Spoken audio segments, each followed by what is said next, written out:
हे guys welcome back to mini blog. सकाळी सकाळी आज लवकर कामं केले कारण आज थोडे जास्तीचे कामं होते। तर मी इकडे तुम्हाला माझं स्किन केअर दाखवते आहे। स्किन केअर चेंज झालं माझं, मी काही प्रोडक्ट नवीन ऑर्डर टाकले होते ते यूज केले आणि तेच दाखवते आहे। हे असं वर्क केलं मी ब्लाऊजला आणि अर्धवट वर्क राहिलेलं होतं तर ते कंटाळा आल्यामुळे ठेवून दिलं।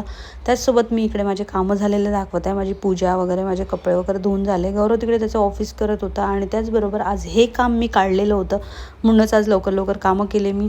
तर मला साबुदाणा आणि आलूच्या चकल्या बनवायच्या होत्या। मी साबुदाणा आदल्या दिवशी भिजत घातलेला होता जो 1 किलो होता आणि आलू 2 किलो होते। तर असं मी बनवून घेतलेलं होतं आणि आलूसुद्धा उकडून घेतलेले होते। तर इकडे मी आलू स्मॅश करून घेत आहे म्हणजे त्याच्यामध्ये काहीही जाळसरपणा राहणार नाही आणि साच्यामधनं बरोबर निघेल। तर अशा पद्धतीने मी छान चकल्या करत होती आणि आतमध्येच चकल्या बनवत आहे, फॅनच्या याच्यामध्ये सुकवत आहे। म्हटलं टेरेसवर कोण जाईल म्हणून, आणि तुम्हाला माहिती आहे फ्लॅट असल्यामुळे जरा प्रॉब्लेमच होतो।